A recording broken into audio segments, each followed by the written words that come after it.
Okay, so I started talking about transcription yesterday, and transcription is that process of making RNA. And I also sort of introduced a little bit deeper topic to you because of some questions that I got that is called gene expression. Okay, so I want to just throw that phrase out to you, gene expression.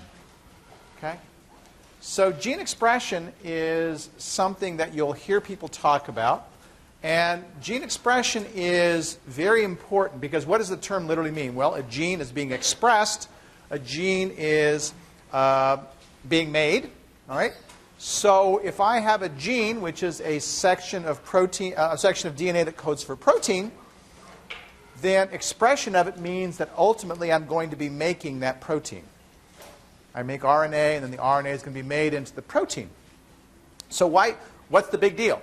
Well, gene expression is very important, and what you started to see a little bit of yesterday in some of the questions that I was getting was the control of how that happens. So we're going to be spending some time today talking about gene expression. Some of the controls are transcriptional, meaning that by controlling the transcription of a gene, we can control the amount of the protein. That's one way to control the amount of the protein. We can think of other ways in which we could control the amount of a protein, and they would include how fast translation occurs,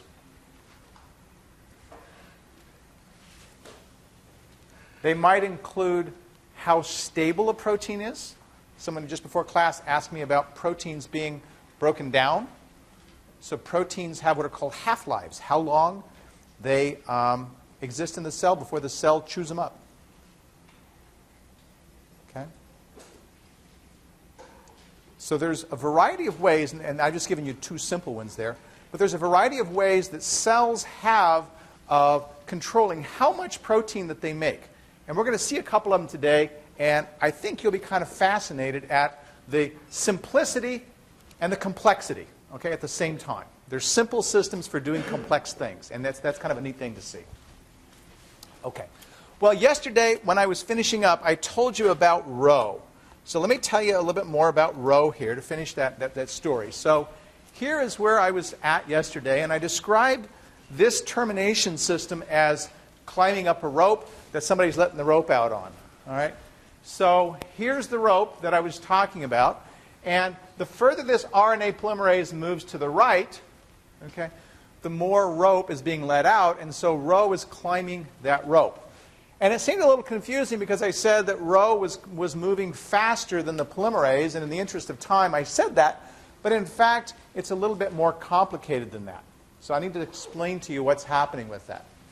First of all, RNA polymerase doesn't move nearly as fast as DNA polymerase does. Okay? We talked about DNA polymerase moving at 1,000 nucleotides a second, which is a remarkable rate. Okay? RNA polymerase in E. coli, by contrast, moves at about 50 nucleotides a second.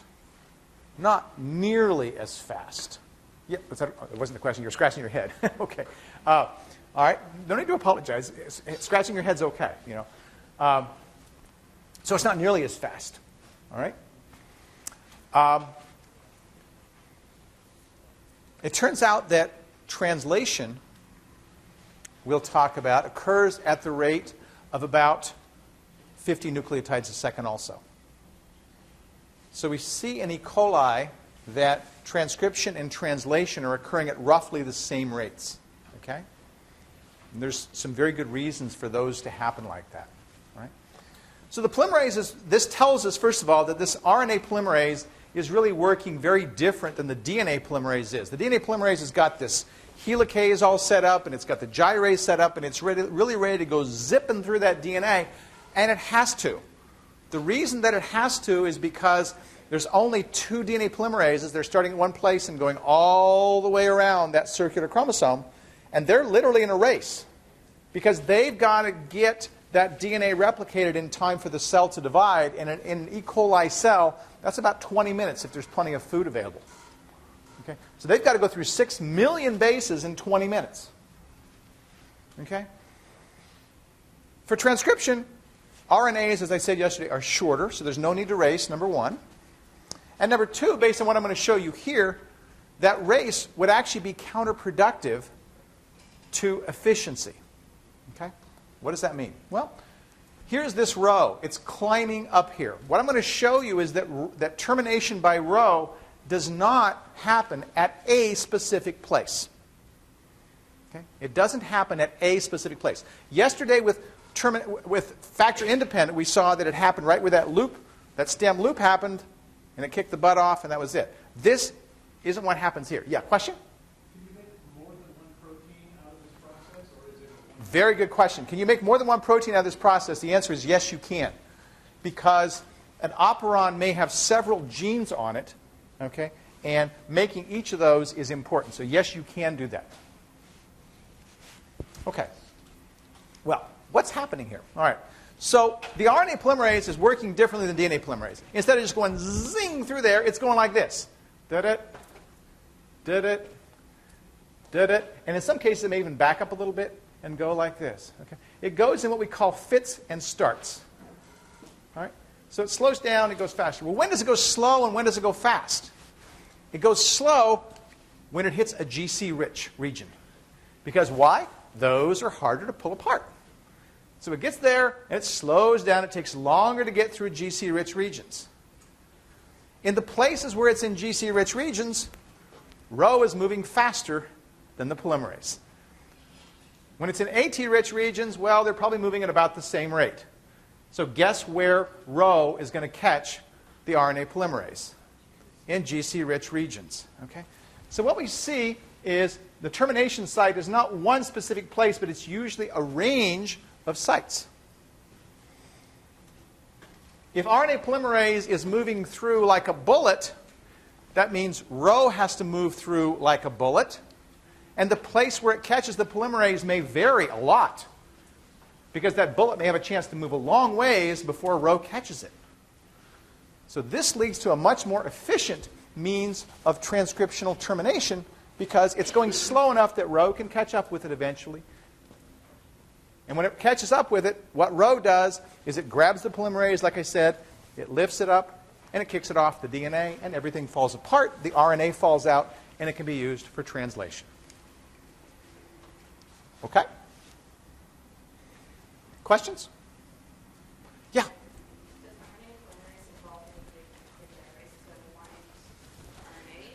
So does RNA polymerase involve the helicase for unwinding? I think is your question, yeah.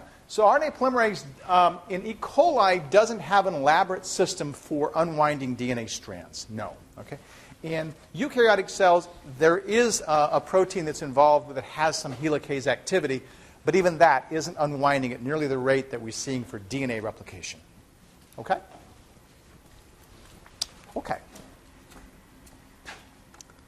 So that's what's happening there. Now, I also alluded to the fact yesterday that different sigma factors might recognize and bind to different promoters depending upon the conditions. Okay? Well, this shows an example of a virus that makes its own sigma factors. Makes its own sigma factors. What would the advantage be for a virus making its own sigma factors? Well, the advantage is that the virus sigma factor can grab a hold of this RNA polymerase and say, okay, now you're going to transcribe this viral gene, not this cellular gene. Okay? So viruses we see are very advantageous systems. They like to take over what the cell does and make it be their own. So by making their own sigma factors, viruses can direct an RNA polymerase to say, ignore those cellular genes. We don't care if you live or not. We want to make as many copies of these virus proteins as we can, and we carry our own sigma factors to do that. Okay? We'll see other examples later. Actually, I'll tell you one example real quickly, since it's relevant. Okay? So there's a virus that infects humans called adenovirus. Okay? Anybody ever hear of adenovirus? Very hidden virus. Okay. So it's a virus that causes sort of cold and flu-like symptoms in people. Okay? And one of the ways in which the virus works is it has a protein called, by the way, I'm just telling you this, you don't need to know this, okay? It It has a protein called E1b. All right? And E1b has a very important function. E1b grabs a hold of P53. You might think, why does it grab a hold of P53? Well, P53 we saw had a role yesterday in deciding to divide or not to divide and committing the cell to committing suicide. Another reason a cell may commit suicide is because it has been attacked by a virus. Okay? Our body has systems set in place that can help make a cell commit suicide if it's been attacked by a virus. Well, look what the virus has done. It's evolved a way to stop the cell from committing suicide, so now the virus can use the cell to do whatever it wants. Kind of a cool thing. Now, later in the term, I'll tell you about a really cool strategy involving adenovirus to help kill cancer-specific cells. I won't tell you that today, though. Okay. You like that? You know, I tell jokes and nobody laughs. I tell the truth and laughter happens. Okay. That's fine. I'm joking with you. All right. I want to introduce another term to you. Okay. Sequence elements. Whenever you hear the term sequence elements or even elements or promoter elements, you hear all those things, they're referring to specific DNA sequences. Specific DNA sequences.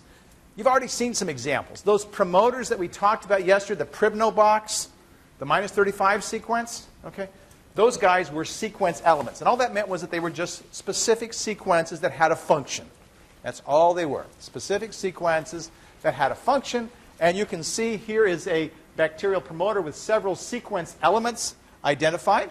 You can see the -10 Pribno that we've talked about, the -35 that we've talked about, and this has some other elements up there. And we're going to see how other elements can play a role in transcription of some genes. These other elements that we see, they're called upstream, that is ahead of the -35 and the -10. We'll see in eukaryotic cells they play enormous roles in helping to control gene expression. So the core promoter is very nicely labeled. This core promoter will be found in almost every bacterial gene. Almost every one. Some sort of a core promoter. Yeah?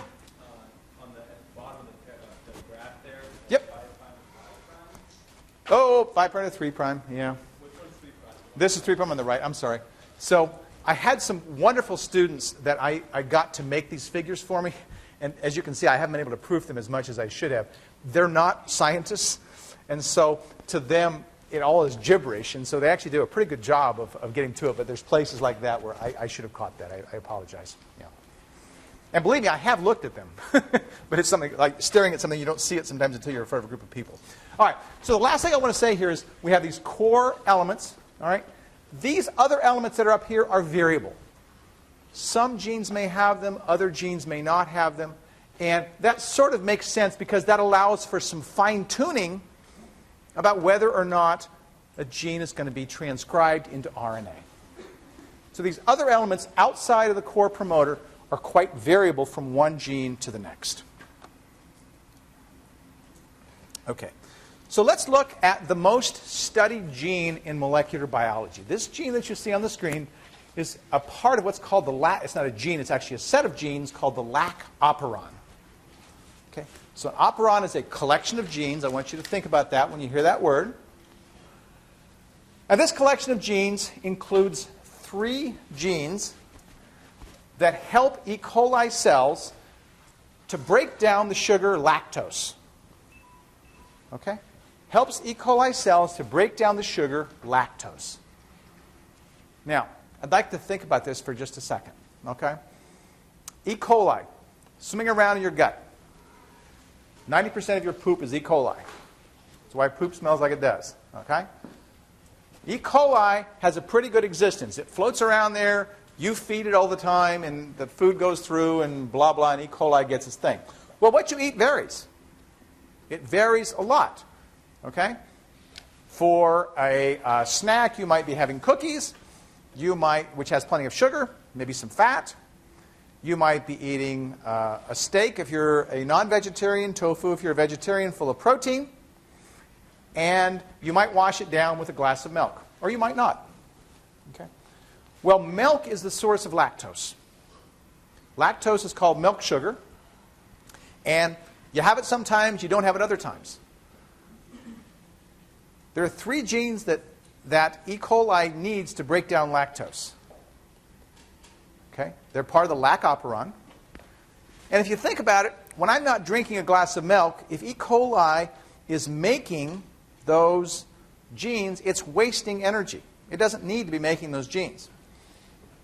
So some of the time, E. coli is going to... hold on a second. Make sure my camera's going here.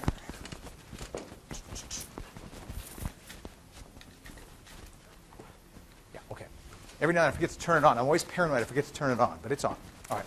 So it doesn't need to make these 3 genes all the time. Well, the ideal time for it to be making the genes is when lactose is present, right? Well, E. coli has evolved this really cool control system that ensures that it only makes the genes when lactose is present. I'm going to describe to you how that works. Here's a core promoter sequence, okay? A core promoter element. It's got the -35, it's got the -10. It's also got something next to it called a cap binding site. What you're seeing on this screen is something called the Lac operator. The whole thing is called the Lac operator. That includes what we think of as the core element, and it includes some other things as well.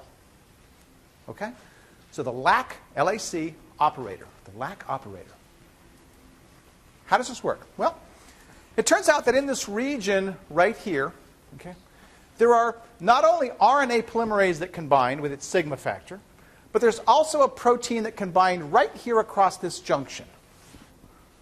It's called the Lac repressor.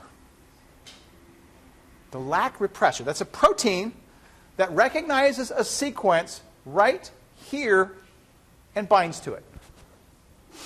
Well, as its name would suggest, a repressor is going to repress transcription. It's going to stop RNA polymerase from transcribing this gene.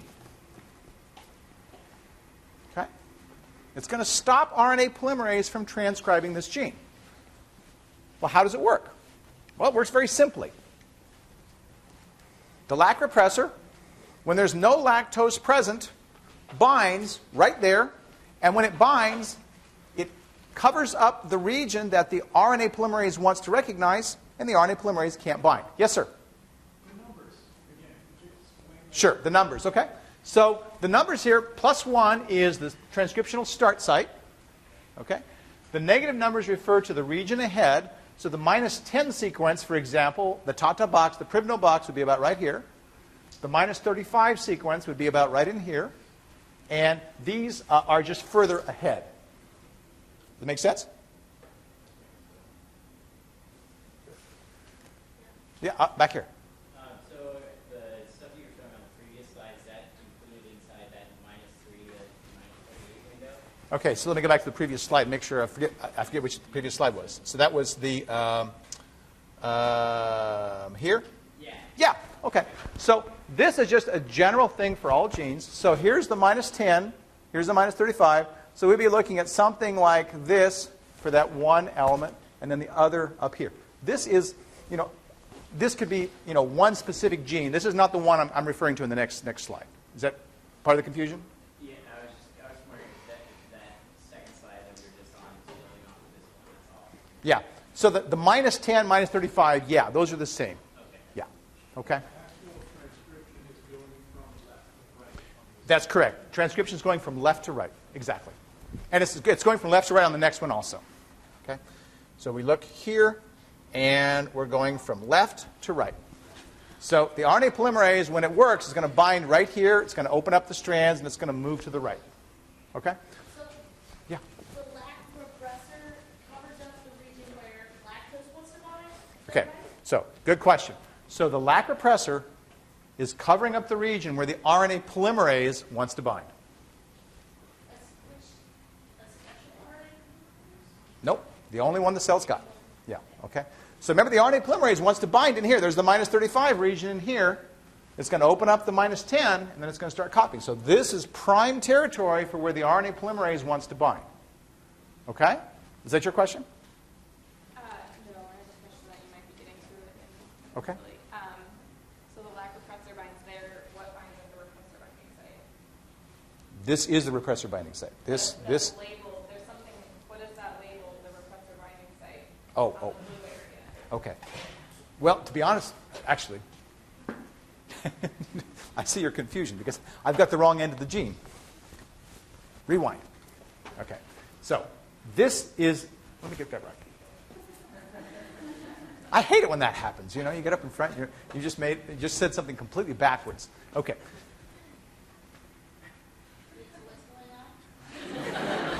What's going on is your professor is trying to figure out what he just told you and try not to confuse you. Okay. So, okay. He has it now. Okay. All right. So I did say it wrong the first time. The repressor is not binding here. The repressor is binding up here. Okay. Okay? Where the -3 + 1 is, that's where it's at? So, okay. So the repressor is binding a large region, and it's actually binding a region about like that. And it's binding right there. I said back here, and I apologize. It's up here. Okay?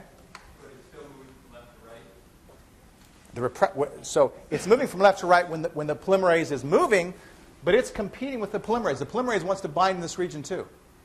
So if the repressor's there, nothing's going to move, nothing's going to happen. The repressor is going to cover up that DNA, and the RNA polymerase can't get in. It's physically blocking it. Yes? But yesterday, you made it clear that it binds at -35. So why would it be binding on the positive? Okay. So this is not the RNA polymerase. This is the repressor. Okay, so it just covers. Okay. So let's back up. Let's just erase everything we've said. Okay? Here's a brand new gene. Okay? A brand new Operon. Right? All right. Here we are. We've got two proteins that want to bind the same place. All right? One of them is RNA polymerase. One of them is the Lac repressor. RNA polymerase wants to bind basically in this yellow region. The repressor wants to bind around in this region. And you see that they overlap. Right? Now, if the repressor binds, the RNA polymerase cannot bind. No binding will occur. No transcription will occur. So it's a physical block. If the RNA polymerase binds, then of course it can move and move from left to right, and transcription will occur. Does that make sense? Everybody's with me there? Okay, sorry for the confusion. All right. So the question then is, well, when does the repressor bind and when does it not bind? I said that the repressor binds when there's no lactose, right? Well, how does it know not to bind when lactose is there? This is a real cool trick. It's very simple. The repressor has a binding site on it for lactose. So when lactose is present, guess what happens? The repressor binds to it, and the repressor's binding lactose is unable to bind this sequence. It can't bind it. It's like the lactose is covering up the binding site so that the repressor can't bind in this region. It can't do it.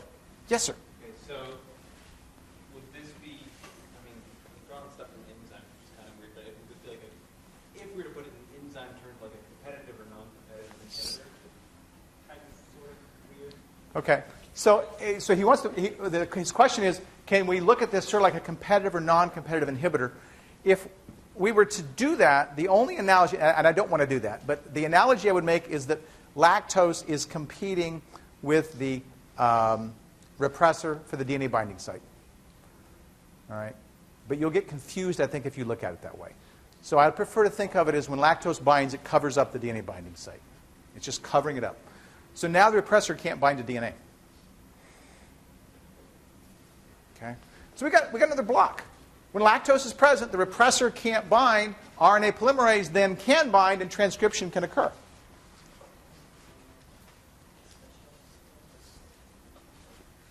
Okay? Questions? I want to make sure you get this. Yeah? So lactose binds at the same site where the Lac repressor would bind? So the lactose is binding to the repressor, not to the DNA. And it's binding to the repressor in the place where it would bind DNA. So it's covering up the place where it would bind DNA. So now the repressor can't bind DNA because something's blocking that site. Make sense? And so Sorry? No, that's fine. What'd you say? Well, okay, so the lactose bonds on this special spot on the lac repressor. Yes? And then the lac repressor can't bond onto the This? fat. Right? And then so that it makes the new protein, and then that's the special protein for digesting lactose. Okay, that's correct. So when lactose is present, the repressor can't bind, the polymerase can bind, transcription occurs, and we can make the protein, or the E. coli can make. Okay, good. Is that your question over here? Yeah. You did mention Lac operators. Yes. Did those change with our new understanding of this? No, this whole thing's called the Lac Operon. The whole region. Okay. Yes, over here. How is it that DNA and lactose are structurally similar? They don't. See, that's the thing. They don't have to be structurally similar. That's why I said you don't want to think about competitive inhibitor. It's just simply covering the site. So the place where the DNA would bind, lactose is just in its it's just sitting there covering it up. So now it can't bind to it. Okay? Good question, though. Okay. Now, after all the confusion, I hope you have it in your head. It's not too complicated. All right? Well, you say, well, what the heck's this thing over here? What's the cap binding site? I don't get it. Okay? Well, the cap binding site is named for a protein, has a longer name, we'll just call it CAP, CAP. If I were to describe the lac repressor to you, I would describe it as a negative acting protein because it's turning off transcription when it works, right? When it binds to DNA, it turns off transcription. It's negative. CAP is a positive protein. When it binds to DNA, it turns on transcription a lot. It activates the gene a lot. In other words, when CAP binds, it helps the RNA polymerase even more to do its thing. Now, CAP binds to a molecule that you're going to hear more about later in the term called cyclic AMP, CAMP.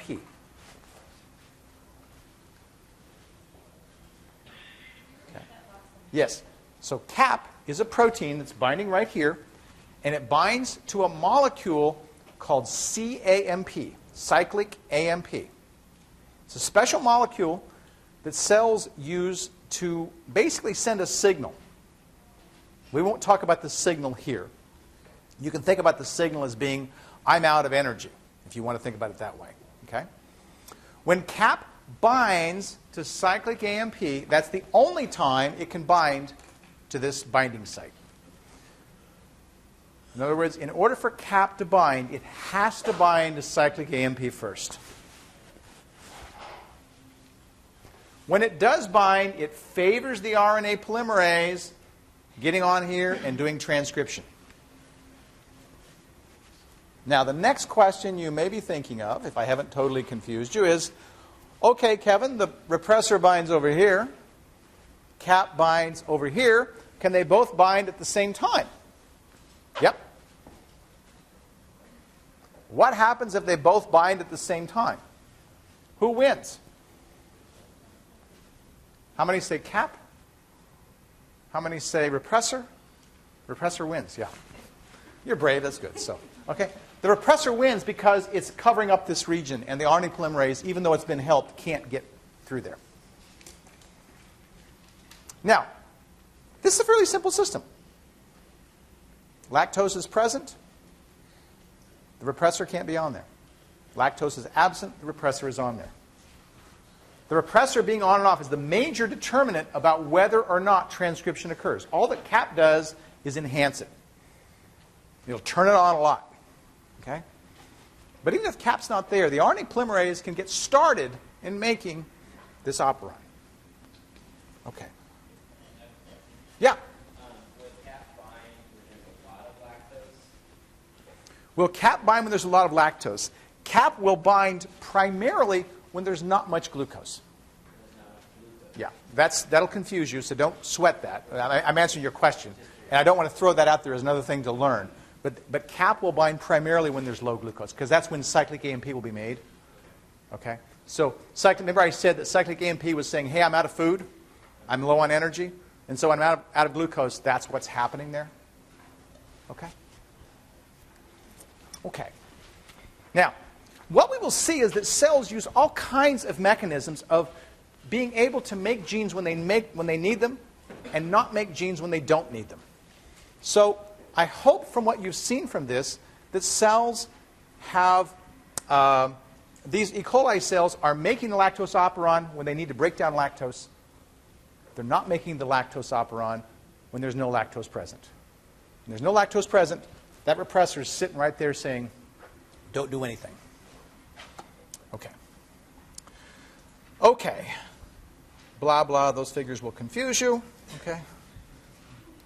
So let's not confuse you. This shows a little bit more of CAP. Okay. There's the CAP protein. There's cyclic AMP. And when they're both together, it binds. When this is by itself, it will not bind.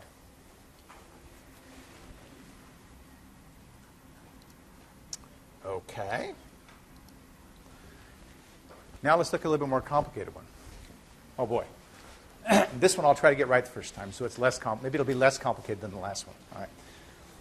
This is another system in E. coli cells, and I think it's really cool how this control system is set up. I'm going to show it to you for what's called the tryptophan operon, but it works for other amino acid operons as well. Well, what's a tryptophan operon? The tryptophan operon is called that because all the genes in the operon are involved in helping the cell to make tryptophan. It's called the TRP operon, tryptophan. Tryptophan operon. All the genes in the operon are necessary for the cell to make tryptophan. Well, we can think of two situations again. One, I've got plenty of tryptophan, don't need to make any more. Or two, I've got no tryptophan, or very little tryptophan, you better make me some. Right? So when the cell's got plenty of tryptophan, it doesn't want to make the operon. When the cell has very little tryptophan, it wants to make the operon. Okay? You with me? It's kind of like what we have with lactose and no lactose. Now, the tryptophan operon is very long. It's got 10 genes in it. 10 genes is a long RNA for an RNA. It takes a lot of energy to make RNA. You saw how much energy it took to make DNA. It takes just about as much energy to make RNA. A lot of energy to do that. Okay? So cells don't want to be making this operon unless they really need to have tryptophan. So they've evolved a way to measure how much tryptophan they actually have. Okay? And I'm going to show you that system right here. The control system they have is called attenuation. And it relies on something that will seem a little confusing at first. Okay, so I need to explain to you what's happening. I told you that transcription and translation in E. coli occur at about the same rate, about 50 nucleotides a second. Remember that E. coli don't have a nucleus. It means that once E. coli, remember we have that tail of RNA hanging off the DNA? Once that tail starts hanging down there, a ribosome... Okay, we're back. This has not been my day for lectures, I guess. So, all right. So let's come back. So let's think about this. The ribosome comes through here fast, or the ribosome comes through here slow. If the ribosome comes through here slow, it's covering up this region, and therefore this structure that we see can't happen because the ribosome is sitting right here. These base pairs can't form. If these base pairs can't form, what's the blue going to do? Well, it's going to form base pairs over here. Right? Therefore, when we have low tryptophan, the RNA polymerase is going to keep on making the entire operon. But what if we have high tryptophan? If we have high tryptophan, the ribosome doesn't pause here. It actually gets all the way through here and gets over here. It goes through very quickly, and now these guys can form. That allows the terminator to happen. RNA polymerase gets kicked off, and transcription stops. Yes? So earlier you mentioned this is all done in an E. coli cell that doesn't have a Yes? Would these structures also form in an eukaryote? Okay, his question is, that's a very good question. So, will these structures also form in a eukaryote? And the answer is they will. They will. Okay? They may have different functions in a eukaryote. So termination in eukaryotes is different than it is in prokaryotes. But these very same structures are driven only by the complementarity. So they'll form in a eukaryote as well. Okay? Yeah? So why doesn't it just pause where the tryptophan is needed, and then once it gets to tryptophan, continue on that same path? So it does pause. If it's low, it'll pause. Right. But why does it continue on to that shape rather than that one? So if it's paused, it's covering up this region. So that means that the green can't pair with the blue. So it's the green pairing with the blue that allows this region to pair. You see? Because if the green pairs with the blue, then the purple can pair with the purple. But if it can't pair with the blue, then the blue and the purple pair, and then these guys can't form. Yeah, over here. So is attenuation a general term for this whole? Attenuation is a very good question also, is a general term for this phenomenon because we see this phenomenon occurring in other operons in E. coli. There's one for valine, for example. With valine, instead of having tryptophans over here, guess what they have? Valine. Same thing. Yeah, Emily. Why would RNA polymerase want to keep working in the anti-terminator if there isn't any? So if there's no tryptophan, it wants to make the operons so that it can make proteins that will make tryptophan. So the operon's involved in making proteins that will involved in synthesizing tryptophan. Make sense? Yeah. Hopefully. Yes? So is RNA polymerase making this strand? RNA polymerase is making this strand. You are exactly right. So if it's making it and it's stuck at that spot, It's not RNA polymerase that's stuck. It's the ribosome that's stuck. Remember, we're talking about translation affecting transcription. So it's the ribosome that's getting stuck waiting for tryptophan. Right? No, it's the ribosome. It's the ribosome. Yes, sir? So the tryptophan basically acts as a feedback inhibitor? The tryptophan is giving, I would not call it a feedback inhibitor. No. Okay? It's not a feedback inhibitor. That's a different phenomenon. Okay?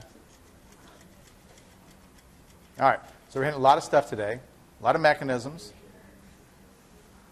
Other questions about that? So attenuation, just to make sure I've got Yep. it right, it's just a general term for this system of like whether or not it has a terminator or an anti-terminator. So like if there's not a lot of the protein that you want, then it'll do the anti-terminator and make the stuff to make that protein. Okay. So basically what you said is correct, with the one exception, that is if it's got a lot of the amino acid that you want, right? So this works for a variety of amino acids in E. coli. Like I said, histidine's one, isoleucine, valine, you don't need to memorize that, and tryptophan. They all have a very, very similar setup, and they all have these early codons that the ribosome is sitting there waiting on stuff. Okay? Yeah, I think it's isoleucine has about 6 isoleucines in a row. You know? And so the more of those you've got, the longer it has to wait for an amino acid, the more likely you're going to have either the anti-terminator form if it's waiting, or if it's not, it's got to make it through there fairly quickly. Okay. All right. So that's where we are there. All right.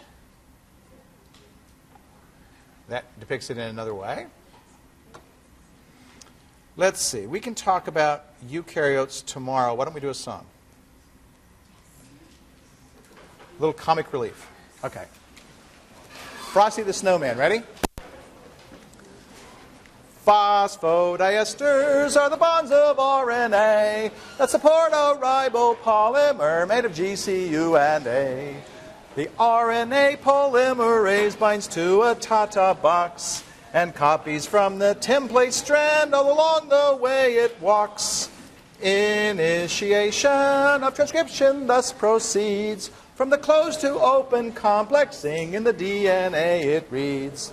The sigma factor gets released, its work is over fast. Polymerase can then advance after this step has been passed. In elongation, the polymerizing spree moves along the way and fits and starts synthesizing 5-2-3. The RNA is floppy and it dangles from one end. Oh, that's a most important thing for you to comprehend. Then termination finishes the RNAs, thanks to protein row or hairpin forms that release the polymerase. So this describes transcription steps in 3-part harmonies. Here's hoping with this melody you can learn it all with ease. All right.